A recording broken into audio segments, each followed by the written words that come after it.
Hi everybody, welcome to Shaky Sports Journeys. I have a familiar face on today's episode.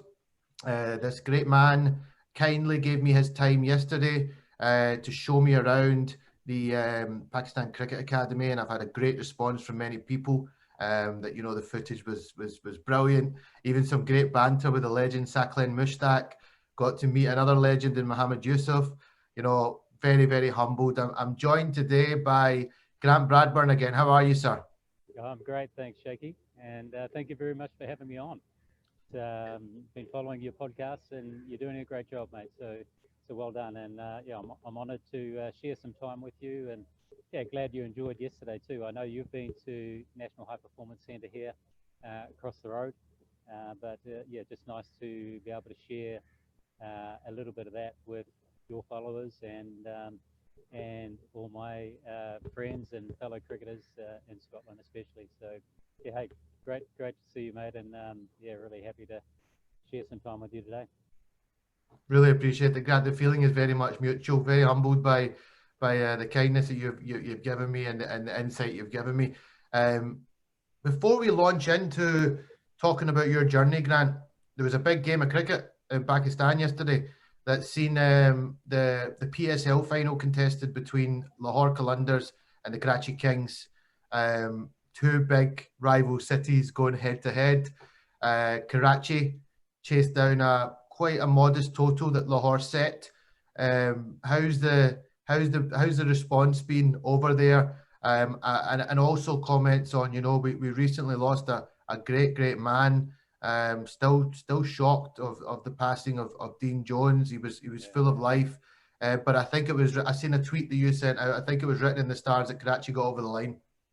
Yeah, maybe, and I think yeah, it was just a wonderful occasion last night, and I think at the end of the day, Pakistan cricket was the winner, just for completing the PSL. It's a strange concept, isn't it, to have such a break, a break with COVID in the middle, and then to bring teams back and to bring overseas players back, especially for just 4 games of the final series, which all went so well. And yeah, I mean, it's just I think everyone in Pakistan is really just excited to see cricket back. We haven't yet got crowds back into the stadiums, but I think PCB are hopeful that might start in some form in the new year, hopefully with South Africa coming. But yeah, I think it was. I personally think it was pretty cool that Karachi Kings got over the line. To be honest, from my point of view, I don't care who wins.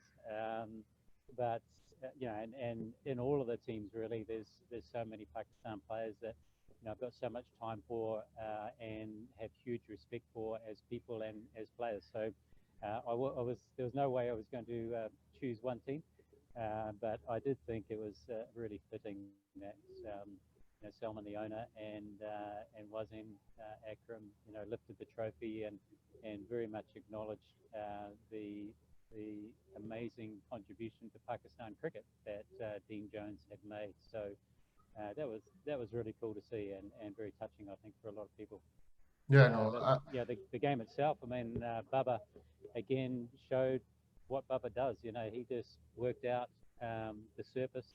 It was a bit of a tricky surface by the looks. It looked like it was sticking in the top a little bit, and he quickly worked out, that how to go chase, a modest total, and yeah, it was really cool from our point of view, from Pakistan's point of view, to see him there at the end. Winning performance. There you go, guys. Job done. Nothing more to do. I've got this under control, and that's kind of what we come to hope and expect from Bubba Azam. yeah. I mean, when he got given the captaincy recently, I had my slight concerns that is it the right time to give him the captaincy? We have so much burden on him already as a leading batsman for us, but he's taken it in his stride. I mean, that recent series with Zimbabwe, he did the same thing. He finished off games, and he looks just made for it. So great signs for the future of Pakistani cricket. Congratulations to the Karachi Kings, and as Grant said, very fitting and a lovely tribute that they dedicated the trophy to the late Dean Jones, and he will be really missed. What a great character and what a fantastic cricketer. One of the best ODI batsmen, I think, of all time. Yeah, Um, he transformed I think running between wickets was his signature, wasn't it? I mean, he was probably the first guy that turned blind and for a purpose. He knew that there was 2 or 3 on before he turned, and he made the turning of running between wickets an art form in itself.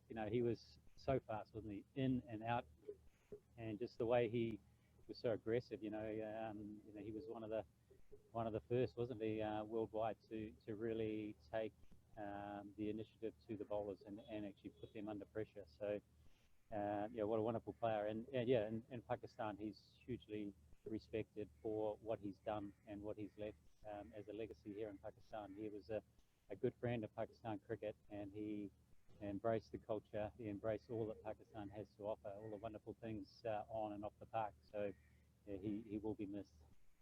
Yeah, you're absolutely, Grant, absolutely. Um, Talk to me. I mean, you mentioned before we came on air today, you've already had quite a busy day. So no, again, very kind of you, Yeah. very kind of you to give me this time. But tell me a little bit about your day so far. It's been full on actually. I didn't think it was going to be a very busy day, but it had, as we often do at HPC, we just have these impromptu conversations. And today it was Mohammed Yusuf came in the office with his bat, and I know when he walks in with his bat, he wants to talk about something, and he wants to challenge my thinking about how we do this or that. And who am I to challenge him? Mohammed Yusuf walks into your office, and my goodness, he scored so many more test runs than me. So, and Mohammed Zaid came in as his interpreter, because Yusuf, I understand his language, and I always say to him, look, don't worry. I mean, cricket's got its own language. I understand. And but he had something burning in his mind. He said, no, I bring Zahid. He needs to translate for me. And so what it was, he was we had a brief conversation yesterday about Fakhar Zaman, and the beauty and the skills of Fakhar Zaman, and compared to Babar Azam. And I posed him a question. I said, okay, both are coming in. Fakhar Zaman's coming in. What are you going to say to him? What's your method in terms of coaching Fakhar Zaman? And so we had a wonderful conversation about playing late and how Fakhar does it and how Bubba does it, how Yusuf used to do it. And we had a wonderful coaching conversation about just respecting the differences in players. And also something that we're very big on here is just fostering naturalness and fostering the strengths. So we're looking at strengths rather than perhaps a traditional coaching method of being a doctor who's looking to fix faults. So I want our coaches to be looking at players through different glasses. I want them to be looking at, wow, look at that strength that he's got. How can I build upon that to turn this player into one of the world's best? And so, as you'll be aware, Fakhar and Bubba are 2 brilliant examples, because they're poles apart in terms of the way they do it. And Bubba's perhaps not a great example because he's clearly one of the world's best. I believe he and Kane Williamson and Virat Kohli are 3 absolute blessings for the world game. To see those guys playing cricket at the moment is they play and they make it look so easy, don't they? Mm-hmm. But some wonderful conversations there. So that sort of turned into about an hour and a half of watching Yusuf play shots in my office, and I was thinking, man, I should be videoing this. This is work. This is awesome. And Zahid's looking, and he's a fast bowler, of course, and he's chipping in and he's adding his broken English, and it was a really cool conversation. And then Azam Mahmood popped in today, which was really cool. He's been coaching with Multan and the PSL, and I've got a high respect for Azza, and I really enjoyed my time working in the national team with him as the bowling coach. And we had a lot of laughs, and we got on very well and aligned very well together with Mickey in terms of his coaching philosophy. So really cool to just nice to catch up with him. And then of course the guys are getting prepared to go to New Zealand. So also had Misbah and Shahid Aslam, who's the performance manager of the national team, just pop in and, they're just asking a few of the things about Mount Maunganui, especially the venue for the first test and what that's going to be like, and any insights in terms of the Kiwis, and also just how we're going to go about it, how Pakistan are going to go about it. So yeah, it's never boring. It's always good, and now here I am having a coffee talking with you. So it's life can't be better. Listen, you must pinch yourself. You must pinch yourself. You're living and breathing cricket every single day. It's on your doorstep, and like you say, you've had to come across to the coffee shop just to probably avoid whoever else was going to knock chap your door and come in. But it's I mean, you obviously embrace it and you thoroughly enjoy it. And great to hear Mohammed Yusuf is so. Great to hear as well. Mohammed Yusuf is so enthusiastic about becoming the best coach he could be. He was obviously a fantastic cricketer, one of the greatest Pakistan have ever produced. So I'm excited to see where that journey goes. So we've touched on the PSL final. We've touched on your day-to-day, Grant, which was, really interesting. But let's talk about you now. We've not done much about that. I want to get to know, really get to know you today. Really get to hear a little bit more of your journey. And I'm going to start by saying, you were born 26th of May, 1966. You're still you're a young pup. And you were born in Hamilton, New Zealand. Hamilton's a place that I know well. I played a season over in Whangarei many years ago, which is not too distant, I don't think. Yeah. Tell me about life growing up in Hamilton. Yeah, Hamilton's always been home, and we actually now live just outside of Hamilton in a little town called Cambridge, which is probably the closest town in New Zealand to a Scottish town, a Scottish village. So it's kind of about the size of Bridge of Allen, where we lived. So Hamilton's always been home. School there, and brought up playing cricket there for Northern Districts. That was always my team. And as a youngster, Dad played for Northern Districts. Dad also played for New Zealand too. He played a couple of tests against South Africa back in '64. He was hit in the head first ball actually as an opener by Peter Pollock, Sean's dad. And back in those days, Dad just he said, "No, just straighten the cap a little bit," and went to take guard, but there was a bit of blood, so had to go off just to the sideline, just get a little band-aid and carried on. So they made them different. They made them different back then. They made them different. Was your dad a batter then? Yeah, he was. He was an opening batsman and very dour. He was a very solid opening batsman, and he rated highly the lead and the forward defence. So I was brought up in a cricketing family, and sporting family really. My sisters played squash to representative level.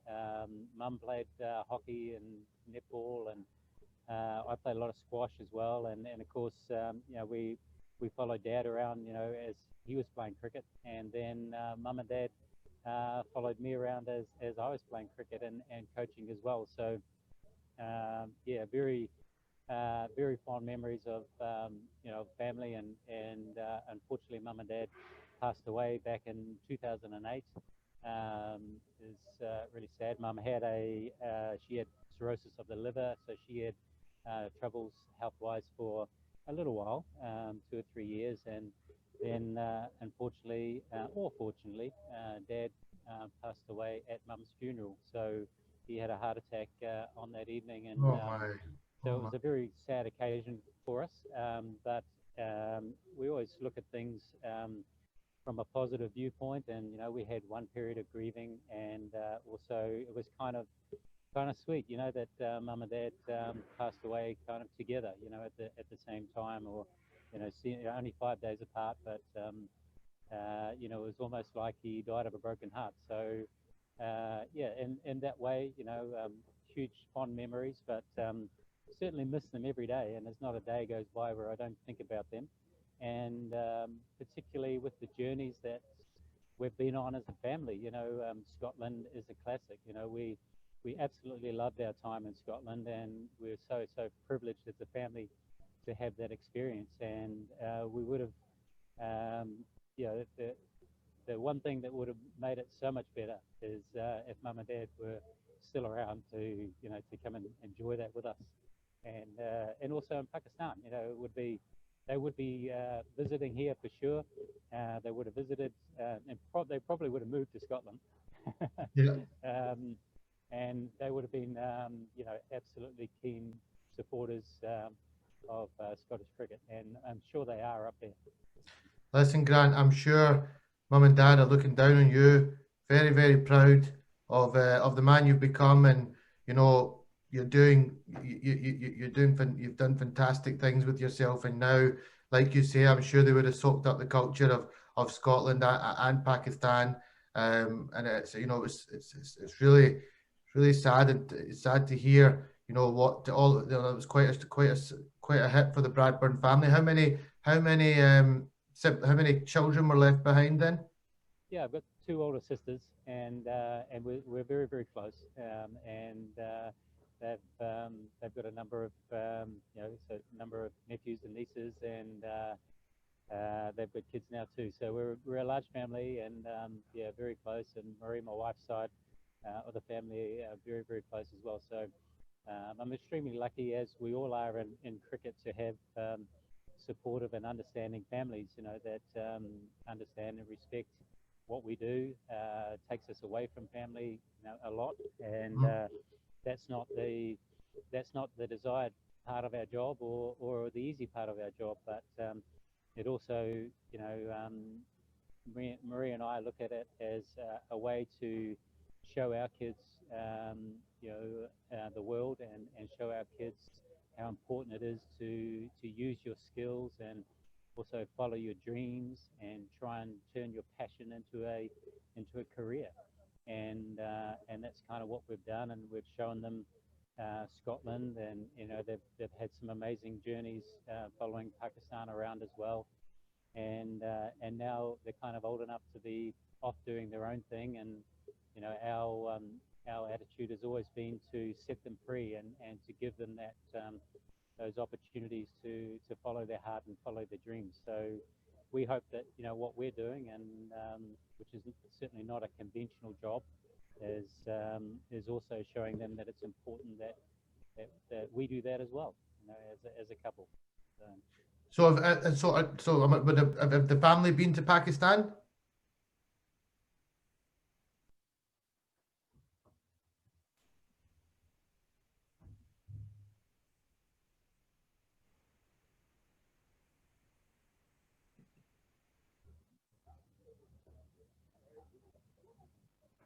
My apologies, Shaky. No, you're fine. I can edit that out. So I just asked you there if have the family been to Pakistan? No, not yet.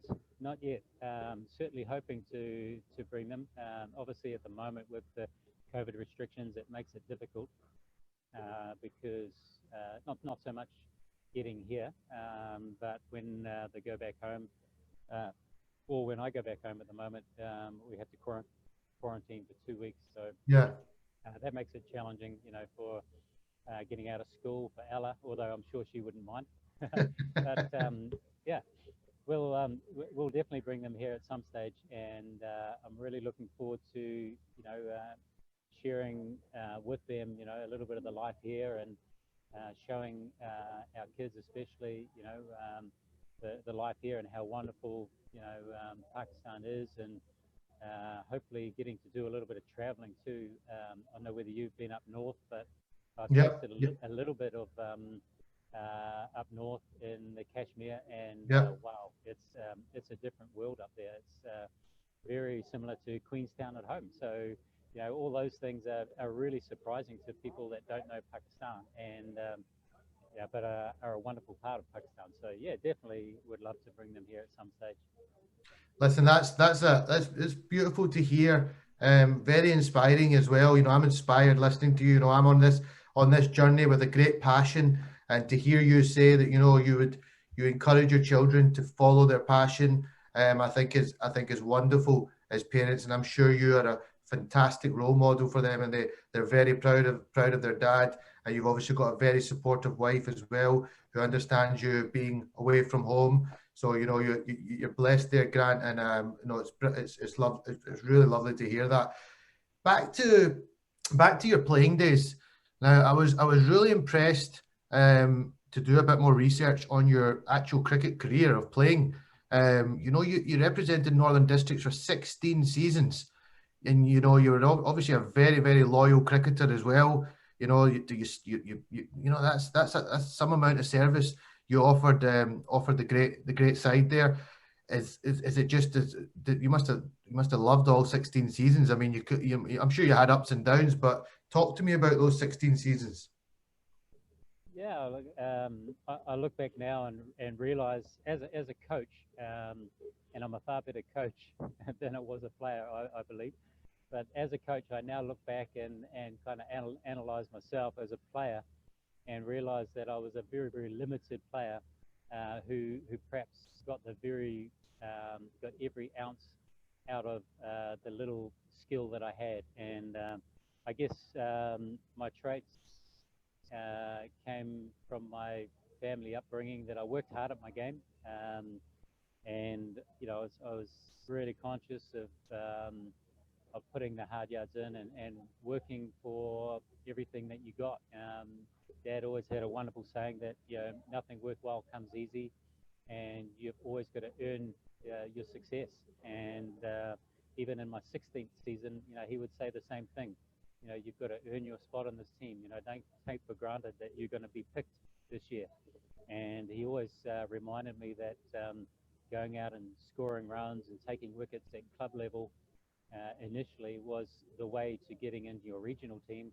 And then again, you must earn your right there, earn your stripes, score runs, take wickets, and then you'll earn the right to play in that Northern Districts team again. So every season he used to bore me with that saying, but it was a wonderful reminder for me. And look, I wasn't good enough to play for any length of time for New Zealand, but I was certainly very proud of making that side when I did. I first toured Pakistan in 1990, and I was pro at Fleetwood then, down in the Northern League in Lancashire. And I was out on the roller, and Cliff Sampson, the chairman at that time, he came and he was waving me off the roller, and I thought I was in some sort of strife. But anyway, he got me off the roller and said, "Look, there's some bloke, Turner or something, some Glenn Turner or something. He's on the phone for you. He's from New Zealand." So anyway, I went in and spoke to what to me was like Sir Mr. Turner, because not only has he got the same birthday as me, but he was one of my idols, and of course he was the convener of selectors, and he was ringing to say that I was in the team to go to Pakistan. So I still remember that day vividly, and very, very proud of obviously playing for my country. And but I wasn't good enough to hold my spot for long enough. And probably looking back, I was a bits and pieces player. I was a good fielder, I was a good bowler, and I was a good batter. But I wasn't great at any one of those, and I probably didn't specialize maybe early enough to really command a place either at the top of the order or as a spinning all-rounder who played a role at the bottom or middle order. And probably right throughout my career, I always enjoyed scoring runs more than taking wickets. So I was always keen to get up the order, and I opened for a number of seasons, batted 3, 4, 5, 6, batted everywhere for Northern Districts. But probably looking back, that might have been my downfall too. I didn't specialise and really nail a spot when I had that opportunity. So I played back in 1990 for New Zealand against Pakistan. Went to Australia for the VB series, as it was back then, tri-series against England and Australia. Played a little bit there, and then came home and played a little bit against Sri Lanka. And when Martin Crowe scored 299, so I played that test in Wellington, and then didn't play again until the year 2000. So I played for a long time, but Yeah. not much in between. So again, I was really, really proud to make a comeback.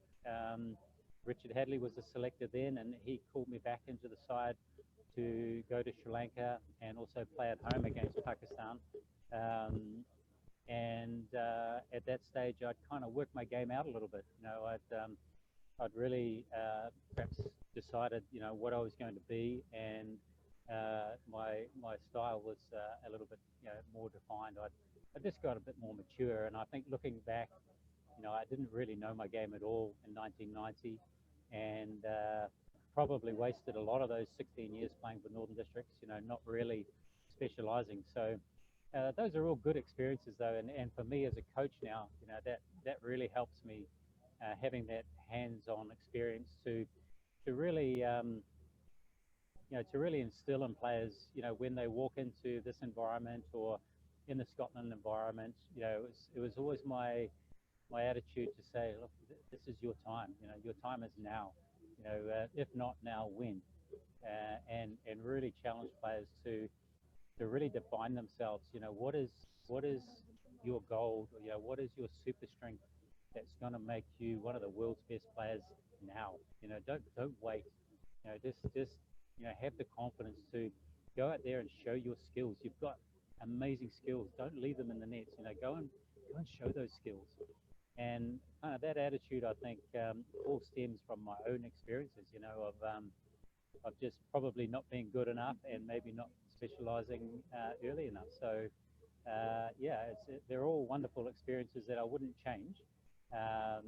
Wouldn't necessarily change, and there's not necessarily any regrets either, because we had some amazing times with Northern Districts. Getting back to Northern Districts, we won a lot back then. We had a wonderful team, and growing up in the same dressing room with David White, who's now New Zealand CEO, and the likes of Simon Dool, coming through those ranks, Shane Thompson. We had some very, very good players around at the time who I learned from.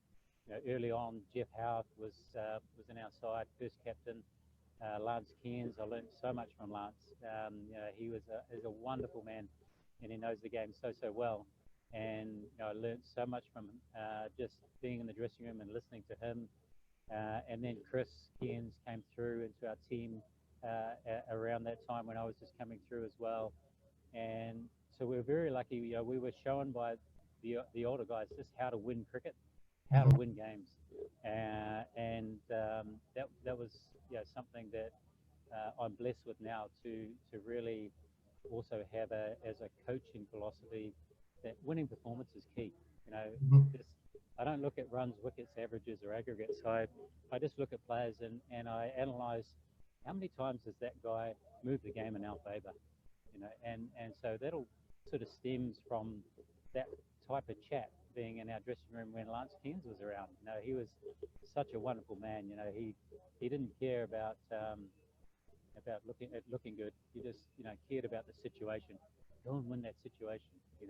Go and here, take the ball, do this for me, give me some wickets.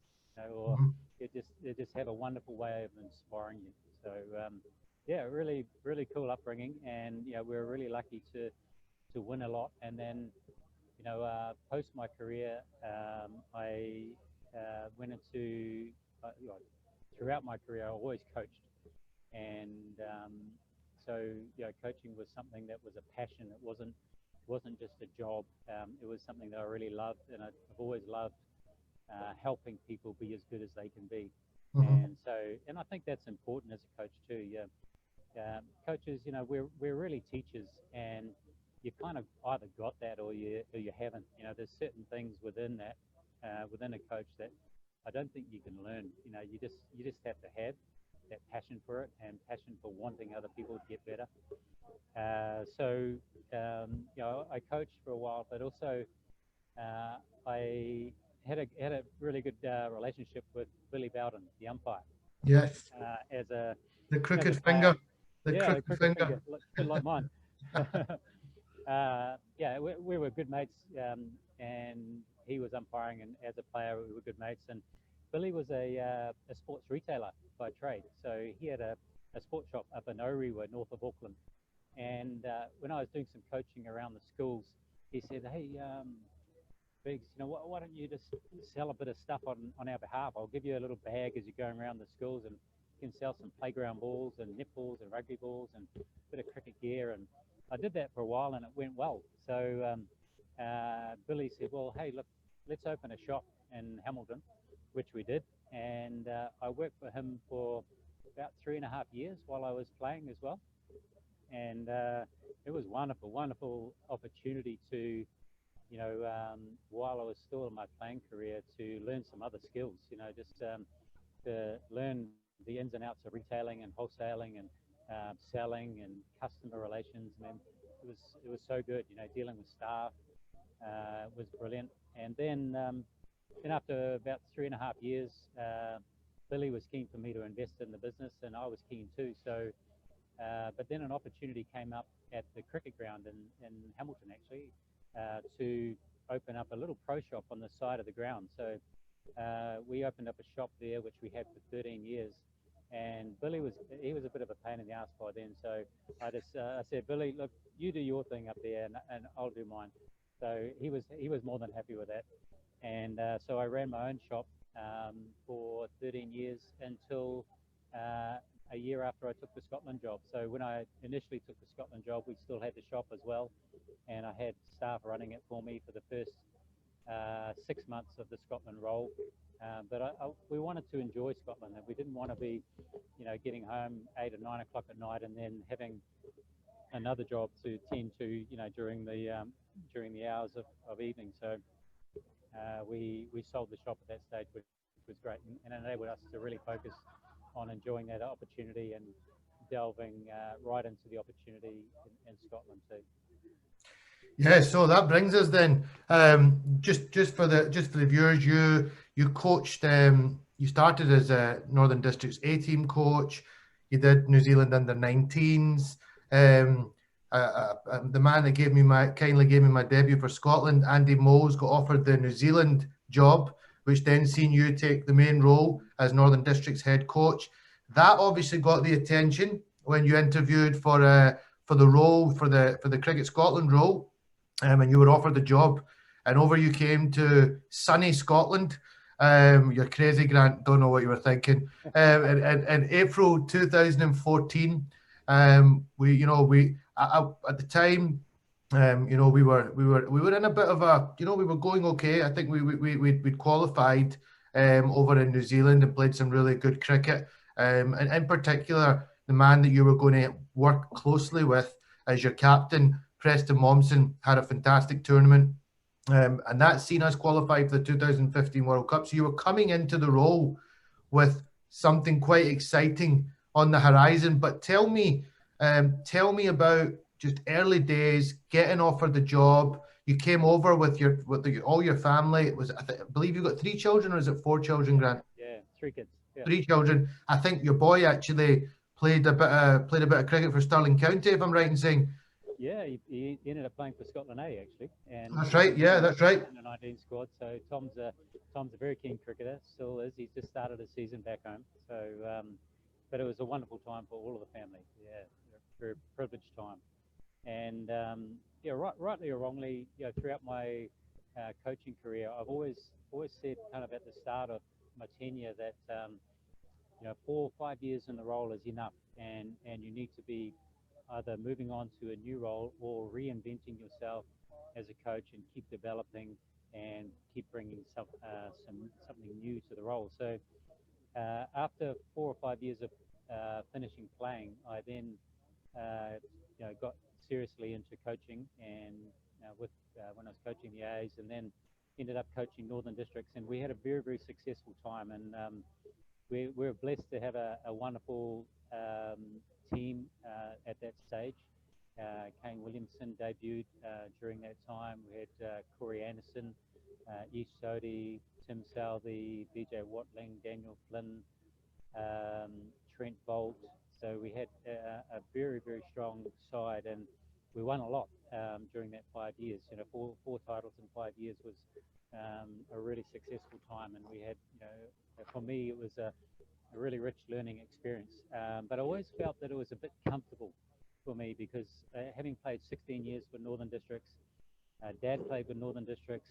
I coached Northern Districts, and I knew, I kind of sensed myself that if I was going to go down this route of really pursuing this passion of coaching, I needed to broaden my experiences too. So one day I just left that role and went home and said to Maria, I said, yeah, I've resigned, and still have the shop. So I was planning just to go back into the shop, but I've always believed that when you close one door, then other doors are already open that you just haven't seen. Mm-hmm. So within a couple of days, I then had two more jobs. So John Buchanan was the director of cricket for New Zealand at that time. He rang me up and said, look, I want you to take the under-19s to a World Cup in Dubai. And at the same time, during this year, we've got two tours for the A team to Sri Lanka and India. I need you to come and head coach those. And so that was a great opportunity for 1 year. And again, after that, or as that 1 year was closing, I was very relaxed. I knew it was a wonderful coaching experience that I'd had, but I just kind of grew a confidence that, look, other doors will open and these experiences will serve me well. And then I saw the opportunity to apply for Scotland, which I did. Had to get up in the middle of the night. It was about 11:30 in the night, so I had a shirt and tie on, and then my boxer shorts.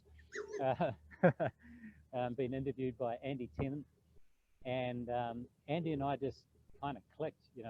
I sensed even then, right from the first outset of the interview that there was a real alignment. Of course, I'd done my homework and I knew that Scotland had qualified, and I knew the opportunities that were there, some of the players. But just asking Andy a few of the questions around what their values were and what their ambitions were, that inspired me to be part of that. And I think the feeling was mutual. I've got a lot of respect for Andy. Still keep in touch with him now, and I learned a lot from Andy during my time working under him as the director of cricket and working with him as a selector. And he taught me a lot. And the rest is history. He rang me back next morning. I said to Marie when I finally got to bed about 1:30, I said, well, it's it went pretty well, but who knows? Let's see. And then the next day, Marie had been off to work quite early. We also had a little coffee van that we ran as well, and she was working in the coffee van. So I just went up and saw her where she was parked up and having a coffee, and I said, oh, how would you like to go to Scotland? And and she was like, yeah, absolutely. Yeah, why not? So I'd had a call from Andy that morning and just say, hey, look, we really want you to come on board. So it was, for me, it was a dream come true in terms of a real challenge from a coaching point of view to walk into an environment for the first time where I had no idea of the players. I hadn't been to Scotland before, didn't know the players, didn't know the ins and outs of Cricket Scotland. So it was a great opportunity for me to learn and walk into an environment where you have to have empathy for what's worked in this environment, what's the culture, who are the people, how do we get the best out of this team. And so that was a really rich experience for me. But from a family perspective, Marie and I instantly knew, because we've always had this attitude that we need to challenge our kids. We were living in a beautiful environment. We had a lovely big house, 4.5 acres. Kids were happy. They had all the bells and whistles, and they were going nice schools and great friends and everything. We did too. But we knew that life was comfortable, and this isn't all life's about. We need to experience other parts of the world to really embrace our kids and kind of show them that there's a new world out there as well, and new adventures to be had. And so we took the brave move of taking our kids out of that comfort zone, out of their school environments, out of their friend circles, and bringing them to Scotland, and they all embraced that really well. And we had friends that were, skeptical. We had friends that said, "Oh, you're mad.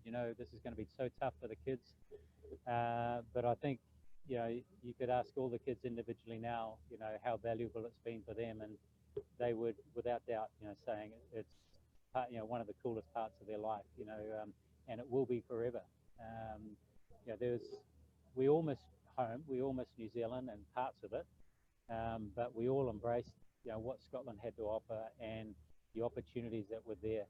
And it was really interesting for us, for Marie and I, that when we came home, on occasion, we'd bring all the family home back to New Zealand, and we'd spend a few weeks at home over Christmas or whatever, catch up with all the family and friends, and have a wonderful time. Then we'd get back to Scotland, and all of a sudden, Marie and I would look at each other and go, "Wow, this household's changed.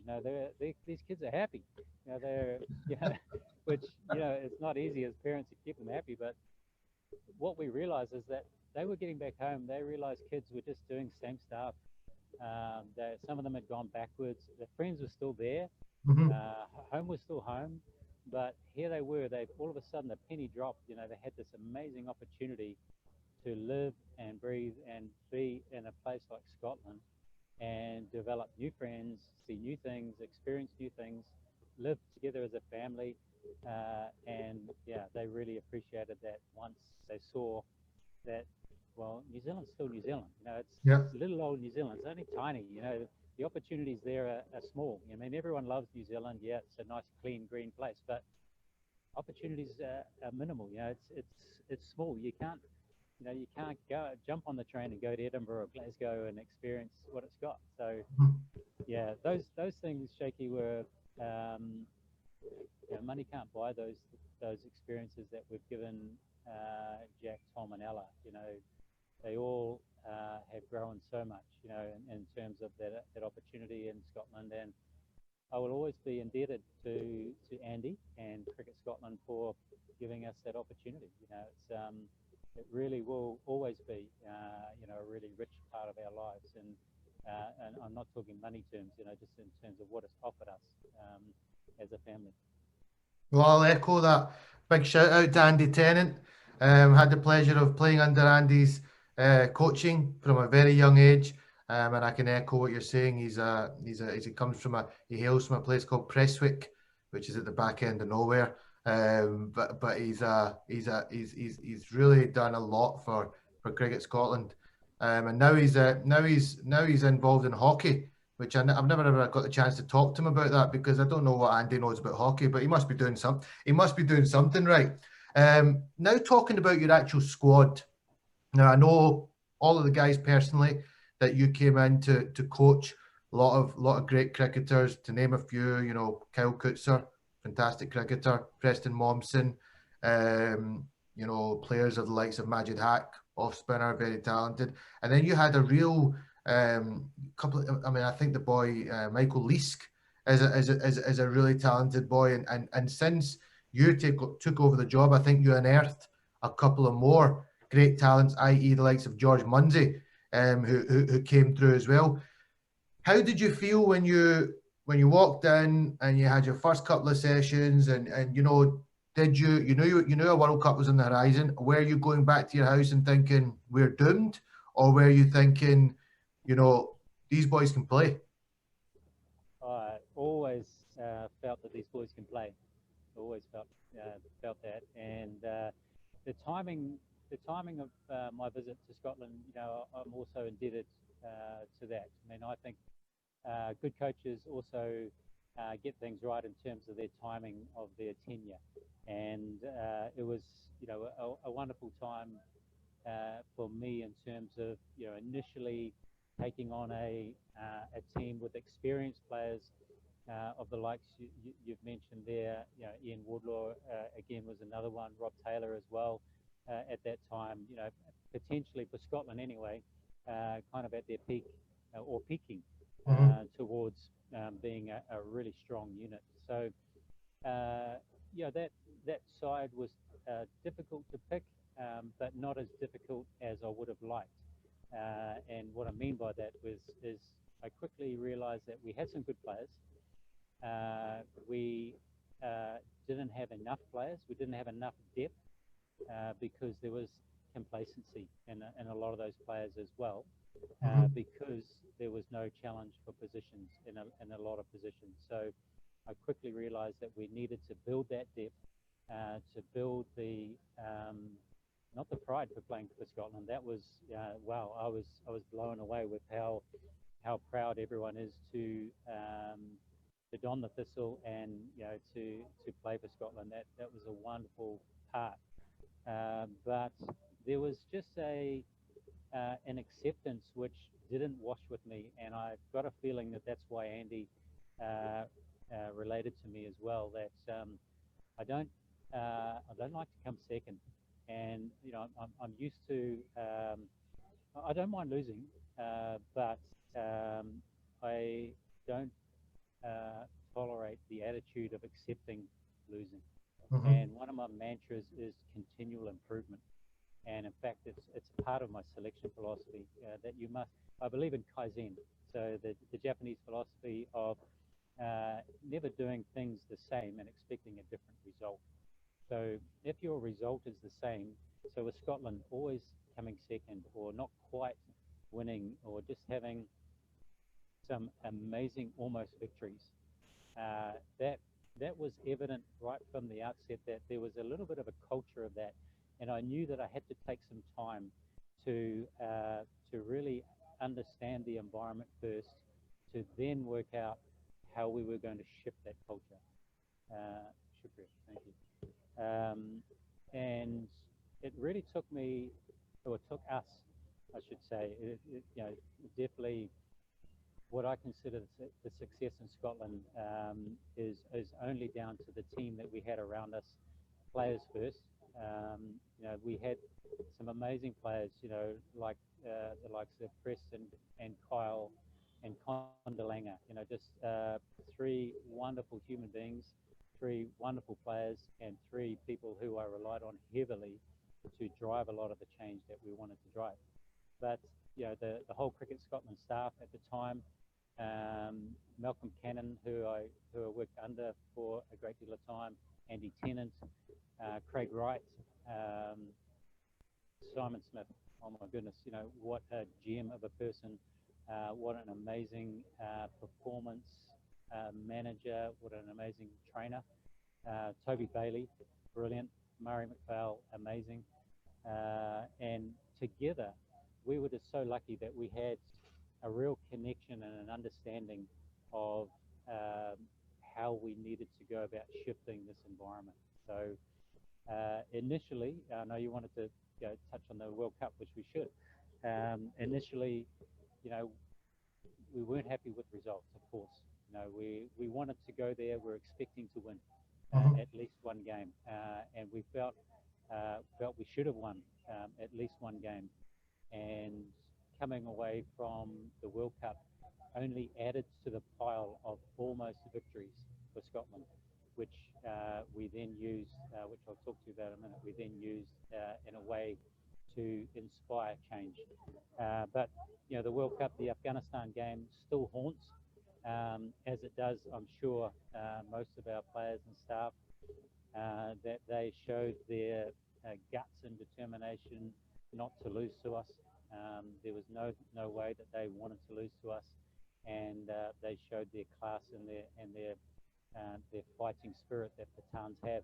And yes, I now understand, having lived here and been involved in this environment, how strong Pathans are. My goodness, and for people that don't know, Pathans are not Afghani or Pakistani. They are Pathans. That is the area that covers both countries. And Pathans are strong physically, and they are so strong-minded, and they are wonderful human beings. And very straight talking, very straight talking. I love them. I love them. And Shaheen Afridi, Mohammed Rizwan, Bakr Zaman, Yasser Shah. The team is now full of Pathans. And, yeah, wonderful people. So I now understand a little bit more about Afghanis and how wonderfully strong-minded, strong-willed they are. And that's why, they're always a tough team to beat. Mhm. Pakistan struggled to beat them in the World Cup. Man, Yep. if it wasn't for Imad Wazim and Wahab Riaz with a bat at the end, man, they would have turned us over at the World Cup. So, Yep. um, yeah, really amazing people. So anyway, that was only one game at the World Cup, but we of course had others that we should have got over the line against Bangladesh. Kyle played out of his skin, What a 100%. knock! What a knock! It's got to be the. It's, I mean, obviously, there's been a few since Callum McLeod. We'll touch on that a little bit later. But I remember I was in Pakistan, Grant. I was actually in Oh, Pakistan. I was watching the game. I was in an army base that my friend had taken me to because we could get the TV there. He had a friend in the army base that was going to let us come in and watch the game. And that was, I mean, he was in another place. He was just playing the Bangladeshi spinners. In particular, I remember him hitting inside out over extra. And, Kyle's exactly the same age as me. I've grown up with him. And to see him doing that on that stage was just fantastic. But tell me about what your thoughts were as coach that day. yeah, look, really amazing innings, and I think it was a turning point for Kyle. We had some. I've got so much respect for Kyle and keep in touch with him a lot now. I've learned a lot from him.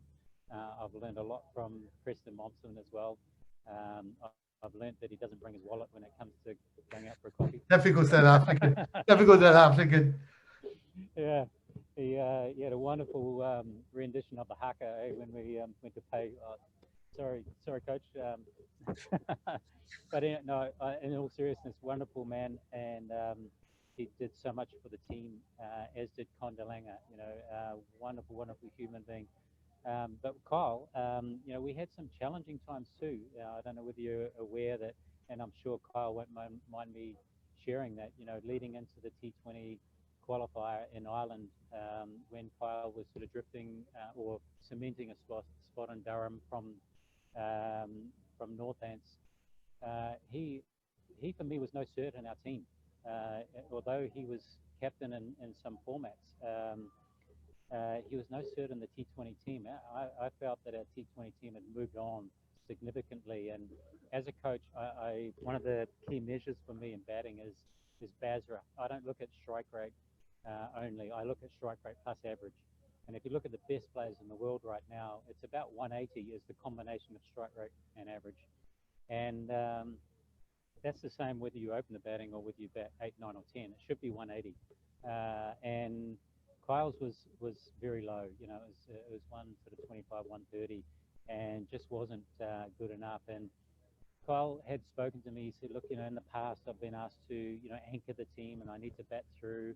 That's why my rate is low." But we had some amazing players. Matt Machin was still playing with us then, and we set him free. We just go and play. Leesky was coming through and dominating. Craig Wallace was even coming on the scene and playing, really expressing himself. And George, of course, was bursting on the scene with these really confident skills that he was prepared to bring to the middle as well, which we loved. And so I just said to Kyle, look, we don't need anyone to anchor the innings. We need to be dynamic, and that's how we're going to win games of cricket for Scotland. Now, we're not going to win playing cautiously. So I need you to be striking and averaging at least 160 plus. As it turned out, he made the team for Ireland and that World Cup qualifier, which we won. And his, I think, combined strike rate and average was 200. Wow. And he just turned a corner. He embraced what we were wanting in him. And it was always just wanting the best out of him. And like all the players, I said to Kyle, you've got some amazing skills. You have got shots that no one else can play. Go and have that freedom. You have the backing from us to take the attack to the bowlers. And that's what we took. That's one of the changes that we made. And we gave all the players that freedom. But we had to challenge them to keep doing that at times as well. Callum and George, were guilty at times of not playing to the freedom that we wanted them to play with, that the team needed to win, and playing too cautiously. And we really worked hard to give them the confidence, but also give them a little bit of bamboo at times to make sure that they were taking their skills into the middle, not just showing them in the nets. Take your skills in the middle and express yourself. That's how we're going to win. We're not comfortable coming second. And it took us a while to shift that attitude. In fact, it took till 2016 to shift that attitude. Couple more points. Just I wanted to one of the it's fascinating to listen to you there, Grant, and I can now see why this led on to some of the things that Scotland did on a cricket field before your time ended, and we will get to that. That's the grand finale. Another player that I think came on leaps and bounds under you, Richie Berrington. I remember fondly watching the New Zealand game. Trent Boult ran through the top order, and Matt Machin and Richie Berrington dug us out of a hole and actually managed to counter-attack New Zealand. Both, I was just so frustrated that day watching that game because both brought up 50s and then they both got out, and it was like, because if they'd gone a little bit further that day, and just, I mean, New Zealand didn't chase it very comfortably. If we put a few more, were they moments that you spoke about after the tournament where you said, they're the little finding at the top level. It's the little defining moments like that. I mean, if they'd done all the hard work, if they'd been able to deliver another 30, 40, or one goes on to score 100, Scotland turned over New Zealand that day, I think. Yeah, you're absolutely right, Shaky. And my philosophy was always to point the finger at those that got in, not those that didn't. So in my mind, you look at any scorecard in the world, any format, even today, you'll see that in a batting order, probably only 2 or 3 players get in. So it's a tough game. So that more often than not, we don't we don't get a start and we don't get a score. So even the best players in the world, they pass 50, 1 in 4 times, 1 in 5 times, for the very best in the world. So for us mere mortals, it's 1 in 10 times maybe we get past 50 or get a score. So that's why once you're in, you respect. I always encourage the players, to respect 3 things. So you walk into bat, you turn around, you look at the scoreboard, and you play accordingly. You look at the conditions, and you play accordingly. You look at the bowling attack, and you play accordingly. And you play for the team. It's about the team, and so find your way. Once you get in, then you plateau and find your way. Whatever's working today, whatever your shots are, stay with those until the job is done. And we were guilty in that World Cup a number of times of not finishing the job. And I think Kyle's 70 against England was another example where he got a bit of bamboo for that. And I said to him, look, Kyle, you had that game in the palm of your hand. That game was sitting there for you to take that away from England. We could have beaten England that day. And I think it was Kyle played beautifully. He played brilliantly. And it was a big occasion for us all. There was a massive crowd at Hagley Oval. It was a big game, of course, England, Scotland. And, there was times in that game where the door of victory was ajar. Mm-hmm. And typically what happened for us, that we were either not skilled enough or not confident enough to go through and do what it takes to take that game away from the opposition. And that was one of about 11 examples that I presented to the guys in 2016, where the door of victory was there, and Kyle didn't have the game sense to actually, or the confidence to actually believe that I'm in. Yeah. So I don't care whether this is the Western Warriors attack that I'm facing, or in this case it's England. Mm-hmm. I'm going to finish this job, and I'm going to walk off saying, there you go, boys, not out, nothing more to do. I've got this. Because he should know that, the 4 or 5 of his batting lineup are not going to get in on that day. That's just the way cricket works. Mm-hmm. So, yeah, that's kind of an insight into the philosophy. And, of course, as a coach, you give that message in a very respectful way. Kyle has some amazing skills that I never had as a player. and I respect him hugely as a friend and a human being and a player and a latterly as a captain. And now a coach and a father. You know, he's a wonderful human being. So you give that message in a way that I'm wanting you to be better, and I'm wanting you to understand that your time is now. You are coming into the prime of your life as he took that contract in Durham. This is the prime. He's still in the prime of his life. He's playing amazingly well, Yeah. as he showed in the last few years for Scotland. And I think I sense that it took some of those hard conversations to give him the confidence to go, why not? Yeah, why not? I'm now going to take these bowlers on. Mhm. And the way he plays now is quite drastically different to the way he started playing. You know, when I came on board, and that was the same for a lot of players. You know, Richie was a little bit the same. Um, you know, Richie again, you know, wonderful human being, wonderful person, and again, huge respect for him. And as a player, wow, you know, I don't think there's many better players of spin in the world, and I love watching him in action against spin, especially. And you know, just giving him the confidence. You know, Richie's a different person to Kyle to everyone. You know, they're all academies of one, and Mhm. that's the way that we as a staff, that's the way we treated them. All academies are one. We need to understand the person to get the best out of them. And at times, I think we got the best out of Richie too. Brilliant, brilliant. I love your philosophies, Grant. You know, it's not all fun and games when you're a coach. You know, you need to have the tough conversations, but you know, you sound like you really challenge people in the right way. You talked about it at the start in relation to your coaches that you're working with out there, and you know, changing the mindset, and it's fascinating. Now, coming towards the back end of the tournament, there was a moment that took place that made worldwide headlines.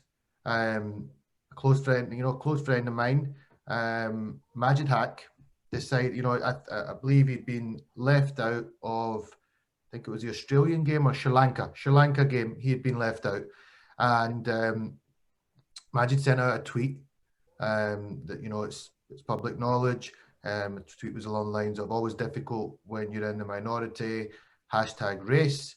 And out that tweet went.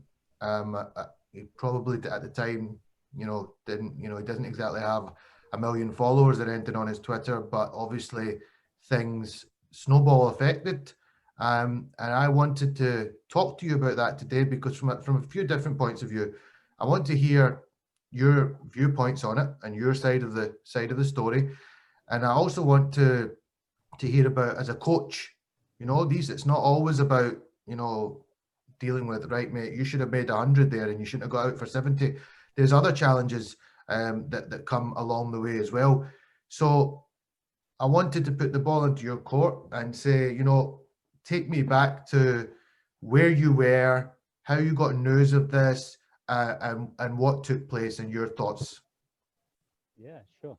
Um, yeah, I think, look, in summary, first up, it's just, you know, I feel very, very sad, you know, about the whole event and the whole occasion really, and feel sad, you know, for Majid, and also feel sad for the game, because Majid and I had a very high respect for each other, you know, which I'll talk more about that in a minute. But you know, feel very sad for him, um, you know, and what he chose to do, not only and the reaction he chose, you know, not only in Hobart at the time, but the stance that he chose when we got back to Scotland as well. You know, I feel very, very sad for him. And I'm sure at the time, um, I'm positive at the time that Majid didn't, you know, intend or expect those actions or his stance, his choices to have, you know, such an adverse effect, if you like, on himself first and foremost, and an adverse effect on the team. Um, it was a very challenging time for us all. The team was shattered, the staff were shattered. It was taken out of our hands straight away because ICC were the first to alert me to the tweet. But I'm sure Majid didn't intend for it to have that effect. So that's yeah. That, as a result, that makes me feel sad. That the game has lost someone like Majid, who was not at the peak of his game. Probably he was at the nearing the twilight of his career, maybe. But as a cricketer, as a coach, as a fellow off spinner, you don't want anyone to finish their career on such a note. So, yeah, that makes me feel sad. In terms of my role as a coach that day, I wouldn't do anything different. And I've often, particularly during the following year or so, I thought a lot about that, and I pride myself as a coach to being extremely passionate and probably going over and above the call of duty in terms of my care for players. I care about the environment. I care for players as individuals, as people. I care about their families, and it kept me awake at night. Thinking about the consequences for Majid. First and foremost, because when I came to Scotland, I knew, of course, knew about Majid and had seen him play. And as a fellow off spinner, we had a lot in common.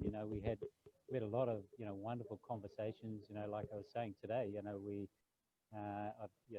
I'm very privileged at the moment to daily have conversations with Waka Yunus and Mohammed Yusuf and Sakle Mushtaq, and I really enjoyed those conversations with Majid as well, and where it was often around challenging him to be more aggressive with his bowling.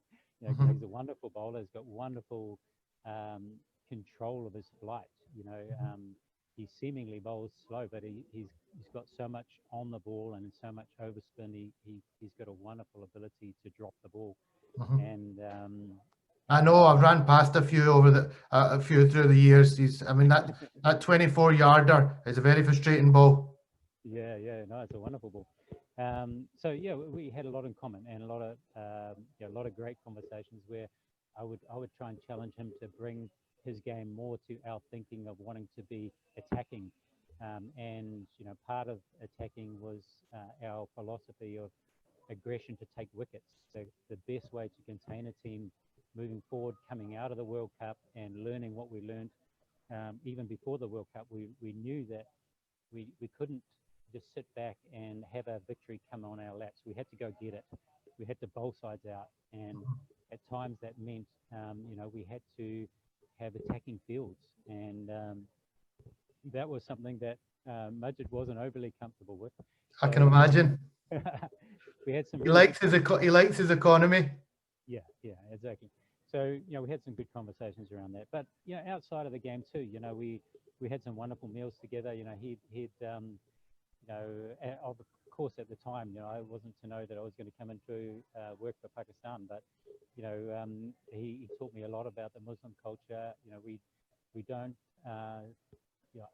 have a I don't know the exact numbers, but we don't have a huge Pakistani community in New Zealand. So there's a strong large Indian community in New Zealand, but not so much Pakistan. So it was wonderful for me to learn a bit more about the culture, respect the culture, understand what that meant in terms of Fridays and trainings and Fridays in particular, and just cultural aspects. So he taught me a lot about that, as did Safi. And also squash. We shared a love for squash, and until I didn't let on, actually. I didn't let on that I played a bit of representative squash, so he was quite confident at squash. I bet he was. I just let him think that I was just quite keen for a bit of a hit, and then I cleaned him up, and he didn't ask me again.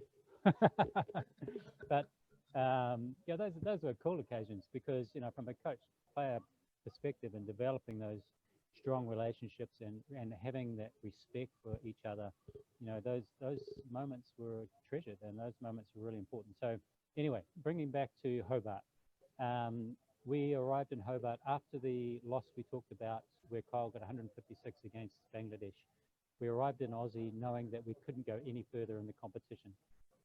Now, during that year of 2015, Michael Leask had bowled out of his skin. He'd got more wickets and at a better economy rate than Majid. He was earning his stripes quickly and was coming into his own in terms of, clearly being an asset in all three departments of the game, with fielding, bowling, and potentially batting too. So I decided with the captain and coaches that we needed to make a change in Hobart, and it was time to give Leesky an opportunity.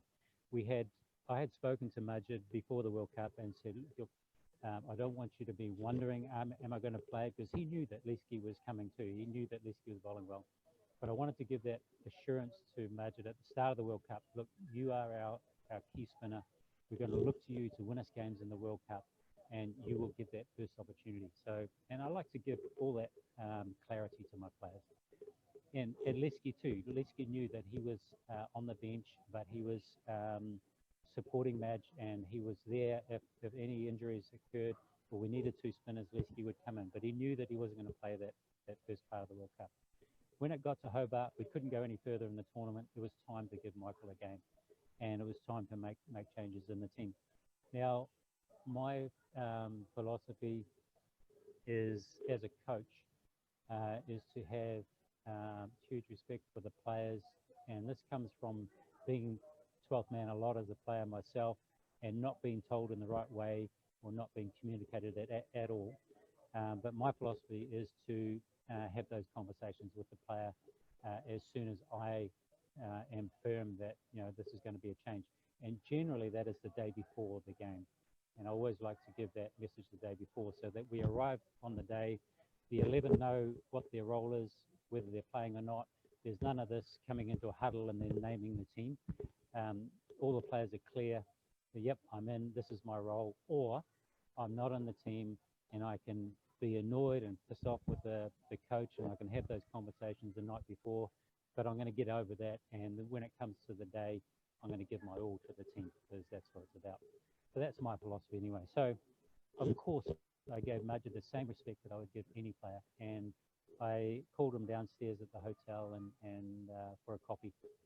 And we had a good conversation about just, where he was at and what his performances were leading into this leg of the tournament, if you like, and the fact that we were going to play Michael because he had earned that right, and it was time to give him that opportunity. So, of course, Majid wasn't, overly happy with that decision, and as a coach, you never expect that to be the case. I always like, and this is probably another example of this reaffirming this for me as a coach, and the learning from me out of this as well, that I should never have the selection conversation and the performance conversation in one conversation, which I did with Majid, because I felt that I needed to give him that. First up, you're not playing Majid, Michael's playing, these are the reasons. So that was very clear. But secondly, we had a conversation where I tried to inspire Majid to change his thinking if he wanted to be part of the team going forward, that we wanted a more attacking Majid, and he had that in him, and we want you to be more attacking with your fielding, field placing. We want you to be more attacking in your thinking to bowl teams out. We want you to be more aggressive with your batting. Don't play for yourself and a not out. Play for the situation, and I tried to inspire him with that and to give him the inspiration that he still had a lot to offer Scotland if he chose, to make a change, which was never too late.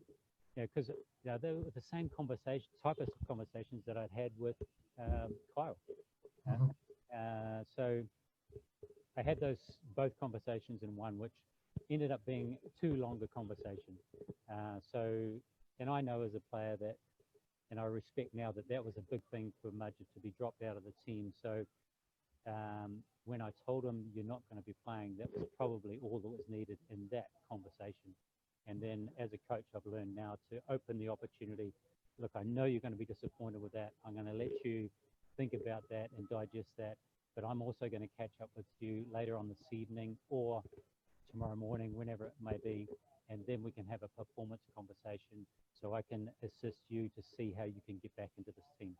So that's kind of my learning from the, from that experience too. And it was kind of a reminder for me because I already knew that, but I don't know, it just kind of morphed into a respect for Majid that I needed to have both of those conversations. So it turned into about a 45-minute, 50-minute conversation that we had.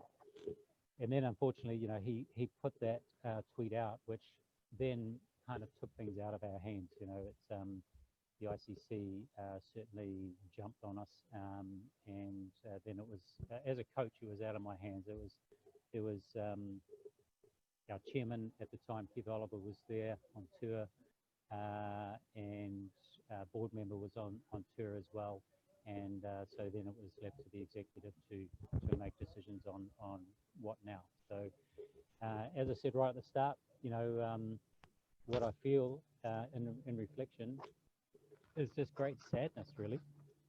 Sadness, that someone who I've got, huge respect for as a player and a person, to see what's happened as a result of one act, is very sad. So, yeah, that's, I hope that's not too long-winded, but it gives you No. I think it's, I think it was, you were very honest, Grant, and, it is sad. I agree with you. It's sad. Majid is a good friend, and it's great to have got the chance to speak to you because I maybe at the time had my nose a little bit out of joint, feeling a bit hard. A friend of mine has been, he sounds like he's having a tough time, and this, you've been so honest there by saying that, maybe I shouldn't have had that conversation in that way, and you've evolved as a coach, and I think that's what's needed as a coach. You need to hold yourself accountable, and you've evolved in that as well, and I think that's great to hear. You might have heard the Majid podcast. He also spoke of how maybe he should have done things differently, and I would like to just put on record and say, there's still obviously there's mutual respect there. You've had some great times. It's great to hear that you whipped Majid at squash, because Majid whips me at badminton. Even though I always believe I can beat him, he just always beats me, and it's so frustrating. So it's good to hear that he got a taste of his own medicine, and maybe one day if you're back over here, maybe you two should get together for a game of squash. Life is too short. And maybe Majid, if you fancy it, you can challenge. But I don't advise it. Sounds like he's got you covered in that department. I conveniently didn't mention the fact that he did whip me at badminton. Oh, badminton, yeah, he's a steady badminton player. No doubt about it. Look, that was great to listen to, Grant, and I appreciate your honesty on the matter. Some people avoid having these types of conversations, and you've been very transparent on everything, and that's awesome. That led in then to you came back, disappointing campaign. We've spoke about it. There were some great things that happened, but unfortunately we didn't get over the line when we really could have probably won. I think potentially 3 games: Afghanistan, England, and I really believe if Richie and Machin had gone on that day against New Zealand, you would have got to have some bragging rights over your countrymen for a while to come. Wasn't to be, but we moved on, and you continued in your role. Lots have happened in between, but what really obviously cheers all us Scots up, and we will hold on to it for a long time yet. I certainly like to remind a lot of my English friends. But by the way, when they say, "Oh, do they play cricket in Scotland?" I say, "Well, actually, you might want to check your records, mate, because last time we met on the cricket field, we turned you boys over." That that day, that famous day at Edinburgh, 1, it didn't rain. 2, the sun was beating down on the Grange. 3, it was a packed house, which you take now and just think, wow, you can't even get people into a ground to watch a game of cricket right now or any sport. So how lucky a day that was for Scottish cricket. But I mean, I've already spoke to Kyle, I've spoke to George Mundy in the podcast, I've spoke to Callum McLeod, and all three of them said that it wasn't just the lead up to that game, it was in the planning for 12 months. You know, we had set our goals and we knew where we were headed. And you as coach, obviously, you know, talk to me about your influence and your mindset leading up to such a game. Yeah, no, that's cool. That's a great intro into you know, a historical moment that no one will ever be able to take that away from any Scotsman. You know, and No chance. that's how I feel about it. You know, I feel extremely privileged to be part of that day. And you know, on the day I had the easy part of just sitting in the tent, and I've never felt as comfortable and confident as ever before in our guys performing on the day. And I just had a great feeling, and I remember telling the staff about that. You know, just relax. You know, I think, you know, today's going to be a day. It's a day for the players, and I just felt that everything had come together. And I was so pleased. You know, just quickly backtracking a little bit, I was so pleased that Safi will always live in history as well. And I always now, as I've been traveling around playing with Pakistan, I've seen Mariah Erasmus quite a bit, and I always go up to him and give him a hug and tell everyone he's my favourite umpire, because it's such a beautiful picture of Safi, you know, going off to his mates, and Mariah, you know, raising his finger, and you know, so proud and you know, honoured, you know, to be part of that team, but also, you know, to see Safi, who will always be remembered in that moment, is so cool too. Because, you know, looking back, I don't have many regrets as a coach, and at the time, you know, I don't even think, you know, at the time it was still the right decision, you know, but I look back at that decision not to play Safi in the World Cup, and I think, you know, that I wish I had that opportunity again, because while I stand by the fact that I didn't think Safi had quite earned his place in the team at that point, you know, I looked at I look now at perhaps some of his competitors who were chosen ahead of him, you know, and here's a young guy who is going to be the future of Scottish cricket. So, you know, that's a great learning for me too. That you know, to see, you know, huge respect for Safiana and the way that he took that news not to be playing in the World Cup, which was a bitter blow that essentially I dealt him.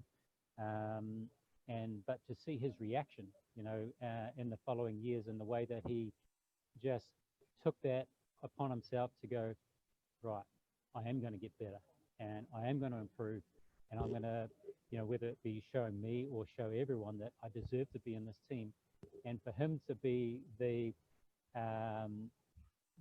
picture postcard of that victory, I think is so fitting, you know. So I'm really pleased for that. But no worries. So it really got till 2016. I mean, I took on the role in June 2014, but it pretty much took 2 years to really get an understanding of where the group are at, to go through enough experiences with the group for us all to go through experiences of the World Cup, also the T20 World Cup in India, and to go through a number of experiences, particularly those two World Cups, to then come home and for us all to understand, okay, there's the bar. That's the bar of world cricket. We've seen it, we've felt it, we've competed in it. We know we've seen it, we've seen the level, but we haven't crossed over that line yet. And that was so valuable, despite not winning in New Zealand. It was so valuable for everyone, you know, to have seen that bar. But then we came out of the 2016 T20 World Cup in India, And I remember the day after, before we flew home, Andy Tennant and I were just sitting around, and we had a few hours to kill, and we were just chewing the fat, and we both had the same idea that, look, we need to actually go a different direction, and we need to, we need to bring to life and expose this acceptance of coming second, and we're not prepared to go this way, and we're not prepared to, we're both in a privileged role to serve Scotland, and we both want to make a difference, and we know it's staring us in the face that we've got to expose this. We need to go a different direction. So when we got home, it was another month before the team came back together, and we played in Dundee. And I remember it distinctly. We had a pivotal meeting for Scottish cricket in a hotel, an old hotel. I can't remember the name of it, but it was an old banger of a hotel in Dundee. And I presented to the guys 11 different examples of almost victories. And the West Indies game leading into the World Cup, where we scored 3-0-2 and got run down. The England game, the Bangladesh game, the Afghanistan game were all in there. But there was 11 times that I'd been involved with where the door of victory was there and we didn't go through it. And we had not the confidence or knowledge how to go through it. So I depicted it in a way that I'll share these with you after this. So yeah, please do. And you might be able to put them in your podcast. But I did a little presentation where we're in this bus, this Cricket Scotland bus, and we're traveling on the M8, and we're just traveling sweetly. And I said, look around you. There's some amazing players here. If we want to just go to World Cups and have some victories, we're going to win some games, because look around you, there's some great players here. But I said, if we truly want to achieve the goals that we, Cricket Scotland, have set, and that is to become a top 12 team in the world, become a full member, we are going to need to go on an A road. We're going to need to go a different way. Mm-hmm. And we are going to need to challenge this acceptance of coming second. And it was a real pivotal meeting, because I sensed for the first time, I think I spoke, and then I think Kyle and Preston spoke. I just looked around and I saw that there was real acceptance, real honesty that I'd never before sensed with our group. And one of the things that pissed us off was that players would come and go out of the environment, particularly county players, would come and go without any accountability of actually doing the job for Scotland. And there was always, I've got to get back to a county game, or I'm needed back, or I can't make this game, but I can make the World Cup. That sort of thing. Mm-hmm. And I just said to the guys, look, our depth is such now that there's no guarantees into this team. The team will be selected in a new way. It'll be selected on winning performances. And that means we're no longer looking at runs, wickets, averages, or who looks good, or who's promising. We're actually looking at who changes the game for Scotland in our favour. And so we started this thing about, embracing winning performance and what it looks like. So we then, would have a roll of honour going out every month, and every game, even club game, rep game, international game, county game, was on this roll of honour, where we highlighted everyone's performance, whether it was a winning performance or a significant contribution. So guys come to accept and understand what was a winning performance, what did it look like.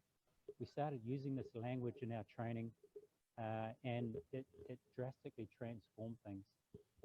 We also introduced a new aggressive style of play.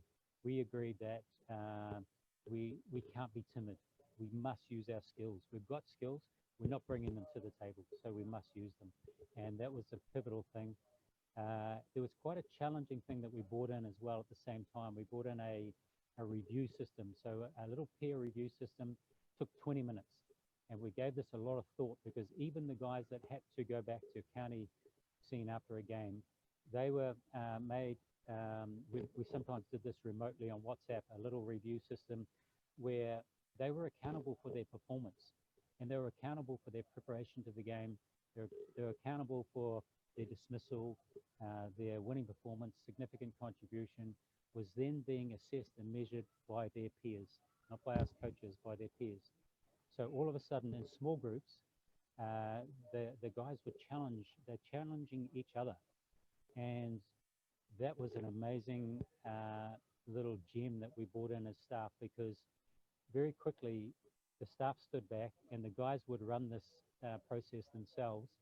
And we used it for about a year and a half after that meeting in 2016, until we actually didn't need to have it anymore, because the guys themselves the language was changing. And we had Richie challenging Kyle. We had Callum challenging Crossy. You know, we had the guys actually openly challenging each other for the good of the team. And there was new language in the team. There was new desperation. There was a new energy. And Con DeLange was a massive part of that. You know, he was, when you've got human beings like, you know, Con DeLange, Preston Mompson, Kyle Coutts leading this as well, then I sowed the seed, but they bought into it. They bought into it, and they saw how this could really drastically change our approach to the game. Now, as it transpired, you know, as we all know, we went to Zimbabwe, and you know, there was moments in that tournament that cost Cricket Scotland £1 million, or sorry, $1 million US, and more importantly, it cost Cricket Scotland a place in last year's World Cup. So some of those moments were ICC's decision not to have reserve days, and ICC's decision not to have DRS review system. And we all know those moments. And there was also a third freak of nature, if you like. There was 1 hour of downpour in the West Indies game that almost, you know, came from the gods and said, no way, West Indies are going to be in this World Cup. And Bush, you know, the water that came down that day was, you know, I've never seen water like it. And, you know, to see the emotion in the team and just our hopes and dreams disappear in that downpour was, you know, something I think that all of us in that dressing room will never, ever forget. And, you know, we're all open enough and big and ugly enough to admit that there was a lot of tears that day, that moment when we heard the West Indies next door, you know, roar out a massive cheer that they'd been granted the game and made the World Cup, and we were exited. But the critical thing coming out of that disappointment of Zimbabwe, and, you know, throughout this 6-month period, we all also experienced the devastation of Con DeLange's diagnosis and his news as well, which I'd like to talk about separately. But coming out of Zimbabwe, we had a choice.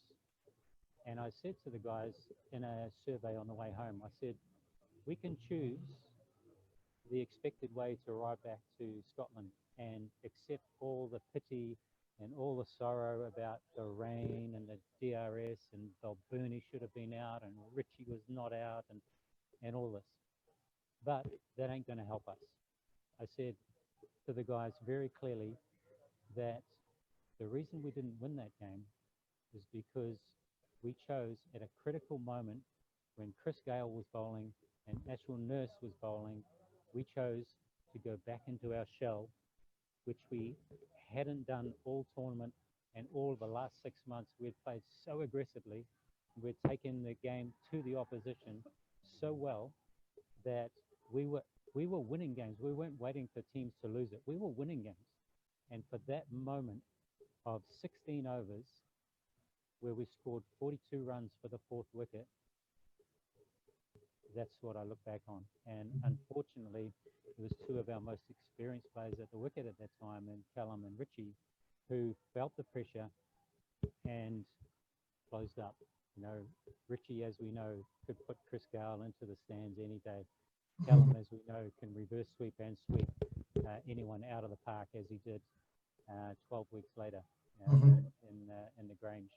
So coming out of the Zimbabwe game and having the guys embrace that, and it wasn't a criticism directed at Richie and Callum solely. It was directed at the team because the team, we agreed that we're going to take the game on, and we've done that beautifully against Afghanistan, first game, to see Callum McLeod taking down the number one bowler in the world, Rashid Khan, destroying him.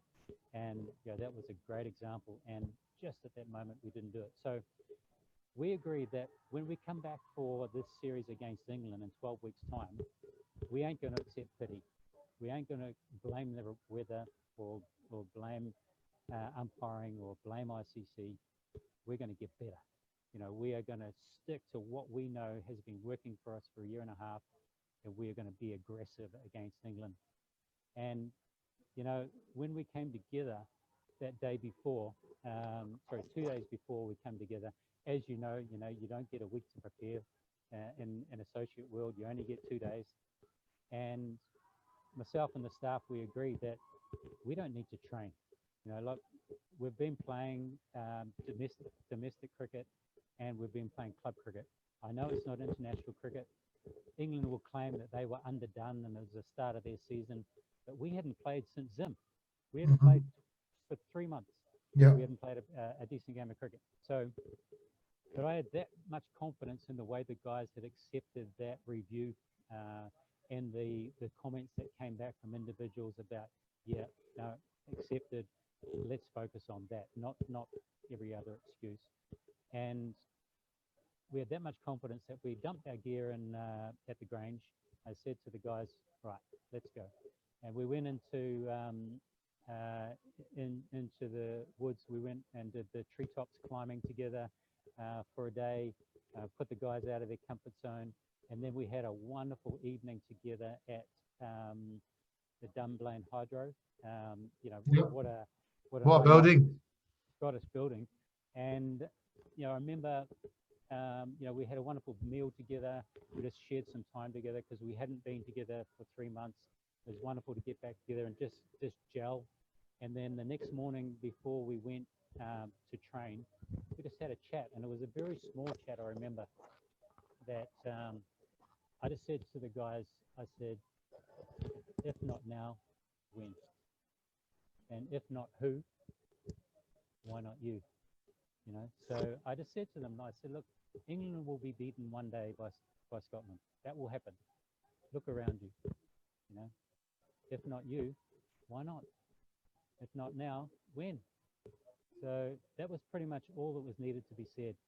And we just had such a feeling from that moment we came together, and there was a feeling. I think there was a strength that Con left us as well. Con gave us that strength. He wasn't in as part of the group at that stage. He was battling his illness, and but there was still such a huge respect for him as a human, and so much respect for Claire and the kids as well, and what Con had given us, in the way that he embraced everything from that moment in Dundee, when we all agreed that we're going to go a different direction. And he was one of the leaders of that. And he was such a wonderful ally to Kyle as a vice captain. I'd go as far to say that we wouldn't have beaten England without Con, and the impact that he made, even though he wasn't there on the day. So it was that powerful. And on the day, we'd also, at the hydro, I thought to myself, there's no one else in Scotland who's beaten England in 2 sports, but my golf buddy Duncan Hodge has. He's beaten England single-handedly. Yeah. So if anyone knows how to beat England, it's him. Mm-hmm. So I said to Hodgie when we were playing golf, I said, mate, how would you like to be in the strip on the bench against England again? He said, yeah. What do you mean? I said, mate, I want to put you in a shirt. I want you on the bench. Don't worry, you're not going to be on the playing list. But anyone knows how to beat England, it's you. So when there's gloves to be run and waters to be run, how inspiring is it for the guys when they're in a battle against England to have you running out? You don't have to give them any coaching message. Just give them a pack. So you got this. got this. Come on, we can beat these guys. I've done it before. And it was so cool for Hodgie. He arrived on his push bike from home in the morning, and we gave him his shirt, welcomed him into the group, and he played a massive part in that day as well. It was wonderful to see him, running on. I'm sure, England, probably initially had no idea who he was. Who's this guy Hodge on their list? And that was so cool. And look, as they say, the rest is history. And I just feel incredibly privileged to be part of the whole 4.5 years, not just that game. As I said to you, I just had so much confidence in the guys because of what we'd come out of, what we had experienced together as a group with Con, what we'd experienced as a group in Zimbabwe especially, and the bitterness that resulted from that, but the honesty and acceptance that resulted from that just gave me and the group, I think, just a powerful sense that today was the day. And it was no surprise to me to see us go and play with such freedom in the way we did. And then, I know it was a close game, but it didn't feel like it for me. I turned around and I saw Tobes was, biting his nails, he's up and down, and everyone was. But for some reason, even as they got close, I just had confidence in the guys, and I just watched. There was so many amazing skills in that day, and of course, Callum, rightly so, takes full credit for the way he expressed his skills. And we know when he does, there's no attack in the world that can hold him back. The way that George played, the way that everyone played. But some of the Kyle and Crossley spoken about, he didn't. His figures, I'm not even sure off the top of my head, but I don't think they were great on the day. But just shows you he came back and nailed a Yorker, perfect Yorker, right in the closing moments. But our fielding, oh wow, Toby Bailey, I got so much respect for him as a coach and a person. We again in 2016, another drastic change we made. I challenged Toby. I said, we're not fit enough to do the things that we need to do in fielding. We need to get fitter. We need to get better. And we hatched a plan of simple things. And Toby took that, and in his own way, he brought about some consistency in the way we fielded over the next 2 years, to a point on that day we would not have won without those taken breaks from Michael and Watty. And Sappy, that throw from Liski, the throw from Watty, the taken breaks were executed supremely, on the day. And Mark Watt's another one, Grant. His bowling performance in that game, the bravery he showed, because Bairstow was hitting it all over the park. I mean, at one point it looked like I was thinking England might just stroll this. But the character that was shown in the middle overs and fighting towards the end, it just, everything that you've said today and everything you've spoke about. But Mark Watt was, for such a young lad on that stage, showed so much maturity. Yeah, look, I've got a lot of respect for Watty too. He's got a very different bowling style, which we embraced, and he embraces. And I hope that he really appreciates that his time is now too. Like he has some wonderful opportunity to be one of the leading lights for Scotland for the next 10 years if he wants. He's part of that next generation that has had now some golden experiences that no one can take away from him. He's got a partner now as well. He's got a buddy. He's got another left arm spinner buddy now, Hamza Tahir, who's coming through, and I think they're going to form a good partnership. Yeah, brilliant. I love the way Hamza bowls too. He's very skillful, isn't he? Very, very skillful. And he dances up to the crease, doesn't he? He's got an interesting action. I love it, but he's very skillful in his release, and a lot of respect for his ability. Listen, it's a day that'll live on. I still find myself pinging the highlights on sometimes just to relive the moments. I watched the game home alone that day, and I've never felt so many emotions. I felt like, I was up, I was down, I was out in the back garden, I was all over the place. But to get over the line, I think you know, for all the hard work that you put in as a coach as well, your team, it's been fascinating, really, really fascinating. I knew the man behind the victory. I knew you must have, I mean, I've spoken to all the boys and they've all spoken very highly of you. And I think and I've said this many a times, I think when you came into the role, and I'm really happy that Andy Tennant gave you that opportunity. I think you changed the mindset, of oh, let's just try and compete.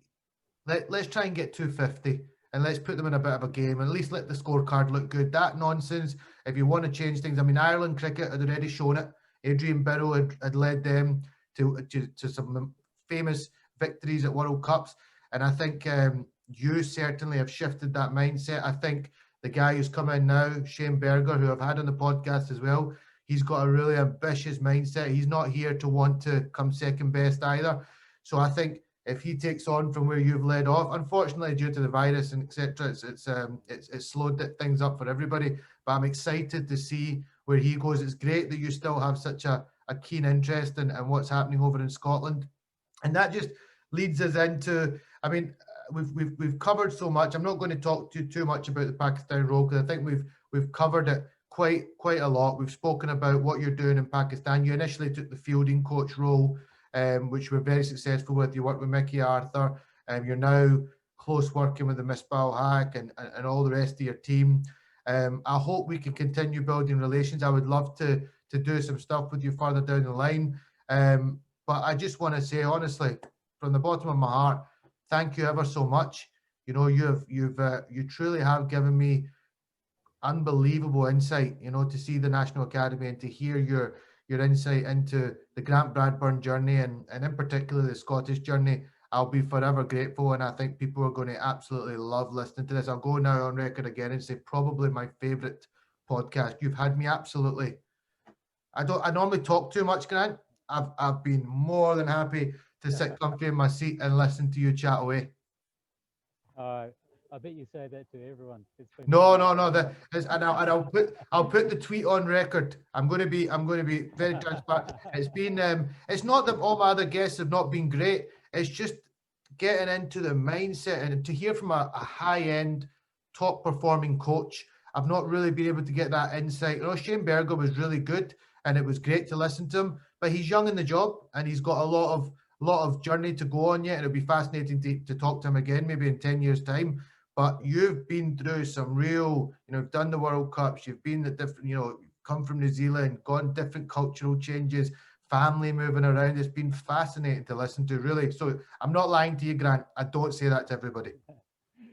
Thank you, Jakey. And it's been a wonderful privilege to just to reminisce a little bit and just to, refresh those strong memories and, treasured memories of working with Cricket Scotland, and it honestly has been a life-changing experience for us all, and I feel incredibly privileged to have served Scotland in some way for 4.5 years, and feel very, very proud of the people that were surrounding us at that time. All the folk in Cricket Scotland, the fans who you can never have that day taken away from you, and it was such a nice fitting way to sort of draw to a close my time with Scotland, to see Scotland people rewarded with that, something that is so historic and will never be taken away, as much as England will make out that it wasn't truly a series, or they were blindsided or underdone or whatever. Yeah, right. Well, I had a deal Rashid on the podcast, and he was very honest. He didn't actually make any excuses. He said Scotland were the better team on the day. Hands up. Beautiful. Good on him, because everybody that was there and everyone that watched that game knows that was an amazing game of cricket. And I think it's even better for us. It makes the victory sweeter that we played outstandingly, of course. They played unbelievably as well, and it was such a contest. And full credit to the Grange as well for putting on the facilities that enabled over 700 runs to be scored in that day, and for everyone that was there, such fond memories. And I'm just thinking of and now sharing with you a little bit of the story of that day in the building. I'm just so pleased with the players and everyone that surrounded that team. That's a treasured memory that we will all have, and I know that will always be remembered, as something very, very special in our lives, and I think in a lot of ways too. That's for Con, and we all miss him incredibly. Yeah, that's awesome. I think I believe, speaking to so many of the boys that, I think he was with you in spirit in that changing room that day. And some of the things that the boys continue to do for Con. I mean, the cycle that Craig Wallace, Ali Evans, his dear, Claire. She just ran a marathon. It's wonderful to hear that his memory is living on, and I think the boys will keep him with them at all times. And my thoughts and prayers are with his partner and their children, and I'm sure they'll be proud of everything that their dad done. And I think it's awesome that he was with you. I think he was with you. I think it's clear to see you had Con with you that day, and that's very touching. But thanks again, Grant. Stay on the line for 1 second, and I really appreciate this today. Thank you, Shaggy. Shukriya. Shukriya, sir.